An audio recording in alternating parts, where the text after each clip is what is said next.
the state we're in the moment, the state we're in at any moment, powerfully impacts the meaning we associate to something. The state we're in the moment powerfully impacts the meaning that we associate to something or that we assign to something. So one way to change what things mean to you is just change your darn state. Is that true? I mean, if you're feeling great, do things just kind of bounce off you that normally if you're feeling upset, would you change the way you look at them probably, change the way you feel about it? You bet. So we need to really still manage our state. And we talked about that a great deal last session. I want to make sure that that's part of your life's work. Because your life's work is really learning how to live in a way where you spend most of your time enjoying yourself, very little time in pain. Most of your time in pleasure, very little pain. And living your life hopefully in a way where not only do you feel good all the time, but the people around you feel good just by being around you. That because they're around you, they feel a lot less pain and a ton of pleasure. See, that's my idea of success. Success is when you learn to live your life in a way where you experience tons of pleasure every day and almost no pain. And simultaneously, where the way you live also causes the people around you to experience very little pain and tons of pleasure. Then you know you're really successful. Because if you feel good and nobody else does, you're a failure.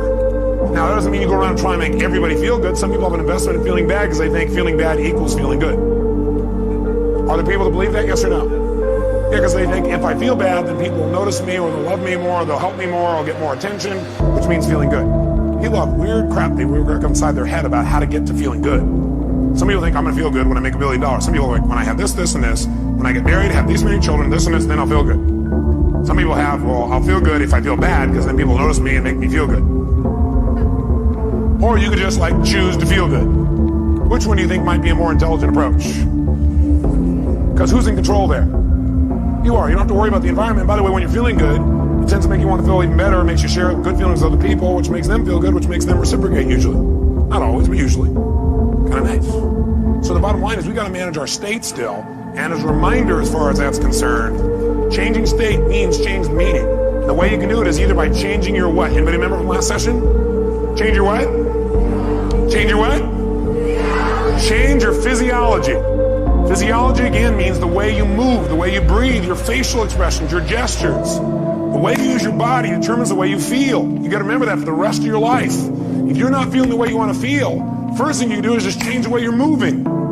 Emotion is created by what? Motion. Emotion is created by motion. You have 50 muscles in your face. A slight change in any of these muscles will radically change the way you feel. Remember we did this last time, I think. What I'd like you to do right now, real quick, is create some tension in your body, some tension, then put a big, huge smile on your face while you're doing it and notice how it feels. How many feel somewhat excited when you feel this? Let me see your hands.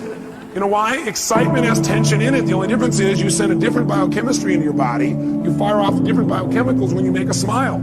Physically, it changes. You want to get depressed? What do? Drop your shoulders, look down, breathe shallow, drool.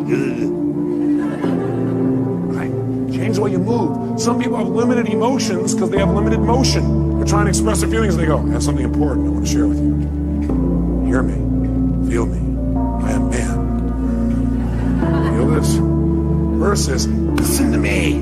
Come on, let's make this happen. Let's do this. Do you understand what I'm talking about here? The more emotion you have, the more emotion you have. And there's certain emotions you're not feeling because you're not making certain movements happen in your face. You want to change that. You want to go for more. See, did I mention to you last time, we talk about how certain people live together for a long time and get to look like each other? Did I mention it? Do you remember why? Because in order to be in rapport, we like people who are like us.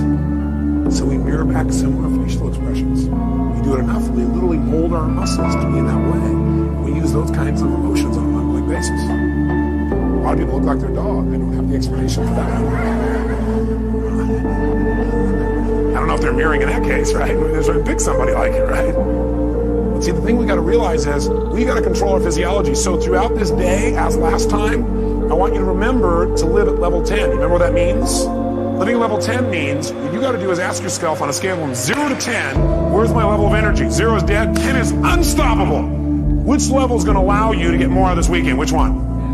10, without a doubt. If nothing else happens from you coming to these fortune programs, but every time you get here, you demand from yourself for 4 days to live at level 10, you think you might develop a little stronger emotional muscle, yes or no? And pretty soon what used to be hard to do, like demanding 10, is the way you live. It's easy. It's like you can live that way easy, no problem. And now you go home and you live at that level. Does that impact your patients? Yes or no? Does that impact each other in the office? Yes or no? Does it impact your home life? Does that impact those ecstasy ideas we had about the relationship at home? Yes. See, if you're level 10 every time with your personal relationship, would that enhance it? Yes or no? So how do you determine whether you're at 10 or not? You decide to go there, and the way you decide to go there is you got to ask yourself on a regular basis, where am I? See, I found the more you measure something, the better it gets. If you don't measure it, you're not going to do well. If you set a goal on New Year's Eve, and then you check next New Year's, you're in trouble. Because you had one correction. It was at the end of the year, it was too late. Once a month, you got a better chance. Once a week, you can really have it. Once a day, you won't have a bad year, you won't have a bad month. The worst you have is a bad day. The more we measure, the better we get. So what we've got to do is ask ourselves, where are we on a scale from 0 to 10? Where are you right now on a scale from 0 to 10?